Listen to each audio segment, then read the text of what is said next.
They said it. Every Republican's voted for it. Look at what they value and look at their budget and what they're proposing.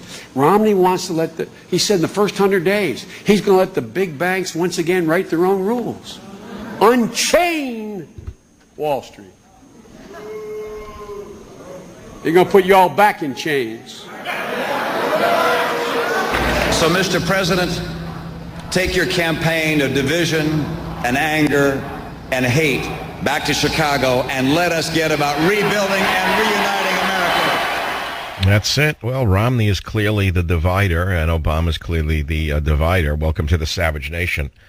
I see that Mitt Romney has finally told Obama he's had enough of his hate and his division, and he's told Obama to take his hate back to Chicago. I mean, is it enough? Is it too little, too late?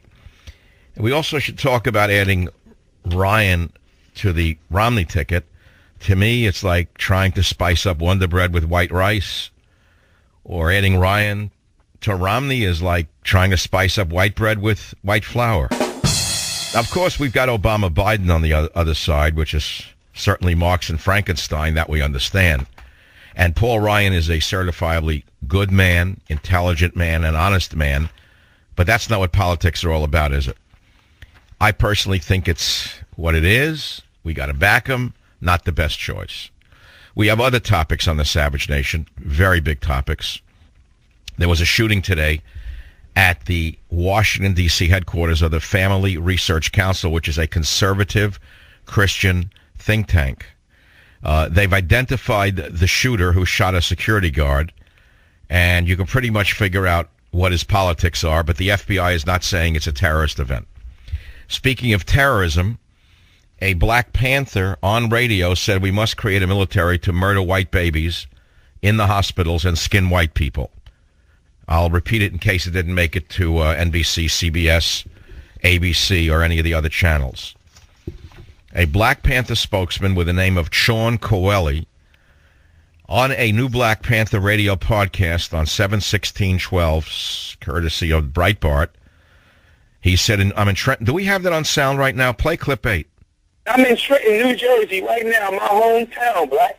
But we're too weak and sissy to go into Ewing and Lawrenceville and Hamilton, New Jersey, and even across the damn bridge to Marsville and drag some of these damn rusty, dusty-ass crackers out of their home, skin their asses alive, hang their asses up by some damn rope and some trees, stick the pit bulls on them, pour acid on their asses, dump them in the damn river, bring them back up, bust them in the head with rocks. We're just too damn scared for any of these type of maneuvers. If you want to be free, these babies just born 3 seconds ago, you're going to have to go into the damn nursery and just throw a damn bomb in the damn nursery and kill everything white in sight.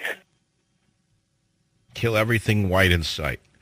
Now, Janet Napolitano, who runs the sorority house called the Department of Homeland Security, is still focused on those opposed to abortion and returning military veterans, certainly not on those who just shot up the Family Research Council, or the Black Panthers who must say we must murder white babies and skin white people. No, she's still focused on anti-abortionists.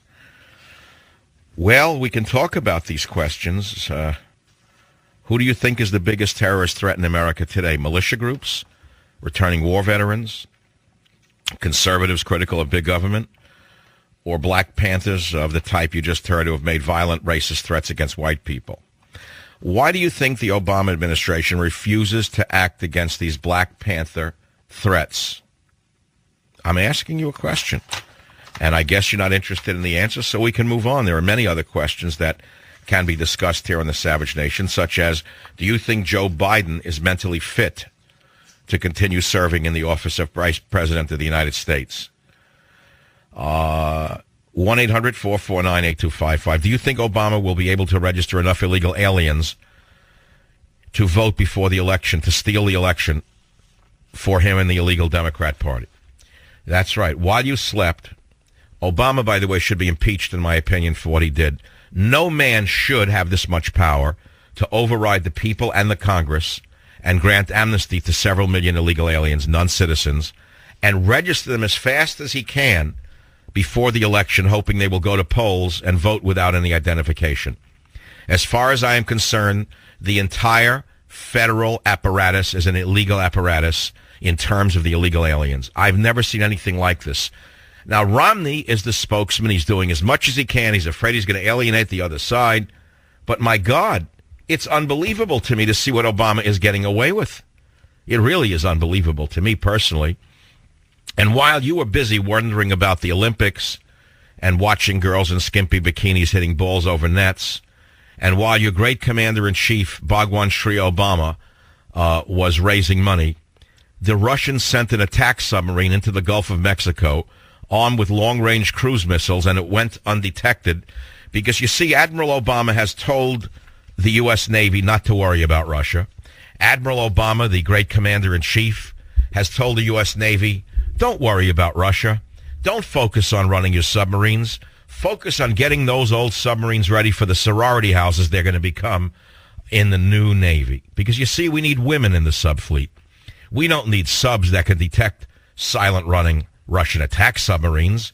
What we need is a new Navy, a new military, a new submarine fleet that is sensitive and diverse. That's what's important, not one that can defend America against incoming missiles or Russian attack submarines sailing around the Gulf of Mexico.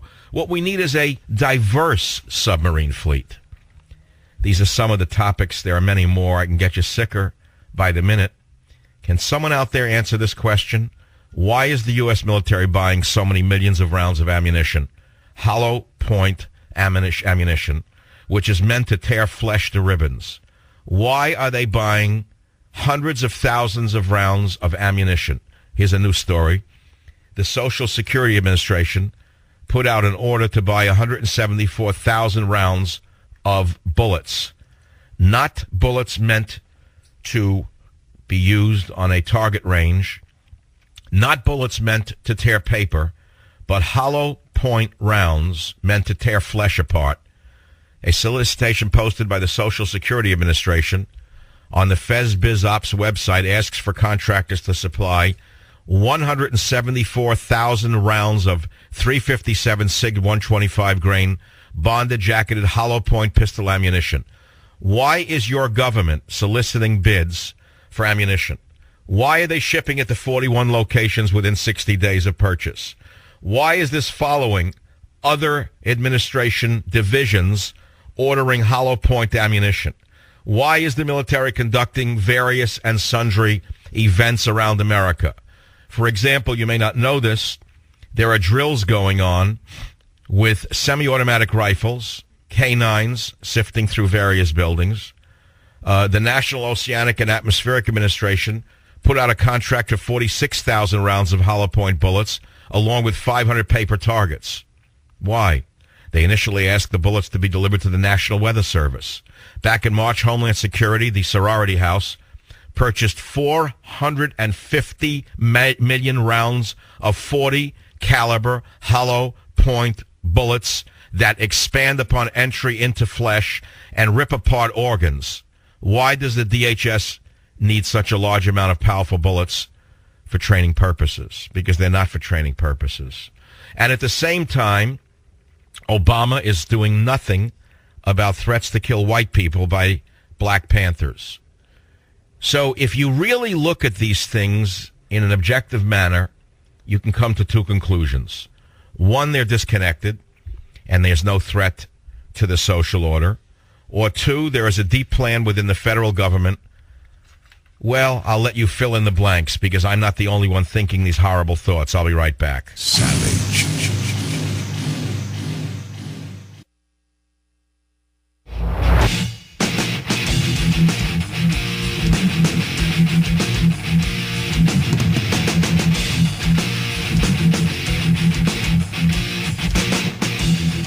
Hero guard shot thwarting attack at Family Research Council. After the guard took away his gun after getting shot in the arm, the man who attacked the conservative Christian group said, "Don't shoot me. It was not about you. It was what this place stands for." The gunman was identified as Floyd Lee Corkins II, age 28. I wonder what his issues are. I really wonder what his issues are. We have no idea, of course, because the gunman may have been carrying a bag from Chick-fil-A the fast food restaurant whose president came under fire from gay activists after he said he did not agree with same-sex marriage.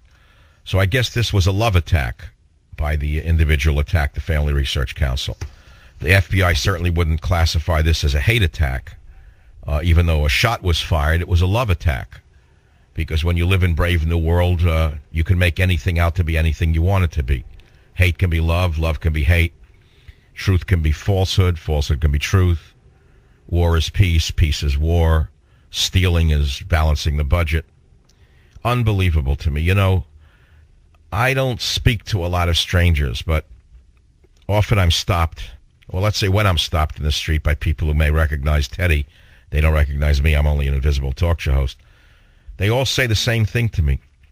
Mike, much longer do you think this country can last under Obama? Do you think we'll still have our freedoms if this administration should win a second term? And they're all preparing to move to farms, ranches, and hunker down. They're preparing for a civil unrest. They fear this government is illegitimate. They fear they're going to unleash some kind of armed militia against the citizens. They really fear this man. They really fear this government. You may say that's a good thing. I don't think it's a very good thing for citizens to fear a government. That's something you see in North Korea or in fascist China. Speaking of China, it's a fascist country. I have a Chinese friend. I will call him a friend. I've known him for many years. I can't say we're close friends. And he's Chinese-American. I said, do you often go to China? He said, I went twice. I don't like it. I said, why? He said, it's a dictatorship. I feel uncomfortable. He said, the police follow you around in China, especially if you're an American. And there's your answer. Now, we don't know any of this because of guys like Henry Kissinger and Madame Albright, who are lobbying to turn America into China as fast as they can, in my estimation. But let's not get blinded by our greed, and let us not forget what we're dealing with there. I'm very concerned that a Russian attack submarine was cruising around the Gulf of Mexico for a few days or a few weeks, and it went unnoticed by our once great submarine fleet, which fundamentally now has been transformed under Obama into something other than a submarine fleet given to protecting America. It seems to be a submarine fleet given to protecting diversity. Let's take your callers on the Savage Nation. Let's begin in Delaware with Matt. Matt, go ahead, please. Hey, Mr. Savage, how you doing today? I just wanted to point out, I'd like to apologize to everybody that people in Delaware are not like Joe Biden. And second, the reason I think the Obama administration is not doing anything about the Black Panthers is because if you look back to when the one was in Philadelphia during the last... Okay, he broke up. Thank you. 1-800-449-8255. George in Virginia. Welcome to the Savage Nation. Go ahead, please. Yes, Dr. Savage. I feel that the Black Panther thing, not only was it uncalled for and absolutely repulsive, but I happen to think that the person who was saying that is either A, works with the FBI, or B, is an informant for the FBI. There is no way you can go spewing that on the radio, calling for all of that violence, and not have people immediately at your doorstep. What if you were to do that, Dr. Savage? I wouldn't do it. But if anyone on a legitimate radio station went in to say go into neighborhoods and hang people, set them on fire, sick pit bulls on them, the FBI would be knocking at their door. So you suspect that the Black Panther who said this is actually a double agent? Absolutely, just like Hal Turner, the white supremacist. That was confirmed. That came out he was a federal agent. Remember? So, well, let me see if I can follow your thinking. So Black Panther spokesman Sean Coelho is a good man, not a bad man? No, he's a subversive is what he is. They're using the Hegelian principle for social and political change. Remember, these people want to foment racial unrest. Remember the Trayvon Martin incident. They want this divide. They have nothing else. Obama has absolutely nothing else to run on, so he has to divide and conquer. Classic tactic. Well, I don't know. How would I know who the guy is? I just know that this kind of rhetoric is very incendiary, and maybe it goes on quietly behind the scenes, but to go out on the airwaves and have no reaction is astounding to me. You could say it's one crazy person. You could say it's one crazy person. Why pay attention to him and just dismiss it? And then say, I'll worry about it, when they come knocking on my door. I have my Remington ready for them. Let them come. A lot of guys say, you know what? Anyone could say anything, but go ahead. Try to cross that line. We're waiting for you, so why worry about it? But what's more worrisome is why the U.S. government, is buying hollow point bullets. Why are they buying millions of rounds of ammunition? Why? Listen to the next caller. Let's see if we can fire this one in. Ron in Wisconsin, tell us your main point. Go ahead, please. Yes, when I was in the military, and I'm sure it still is in every NATO country, the military, it's illegal to have hollow point bullets. You have to have ball ammunition, full copper-coated. So why would the DHS be ordering hollow point bullets, which are meant for tearing flesh and organs apart? Well, it's just an administration that's out of control, and to shoot your own people in your own country, I guess you don't have to conform to NATO standards. But that's. But are they? Do you think? I mean, people are frightened that this administration is like a rogue, anarchistic governmental regime that's getting ready to foment some kind of civil disobedience, or actually worse, a civil war. People are afraid of this government. I would be remiss not to mention these things. Okay, we'll move on. Savage.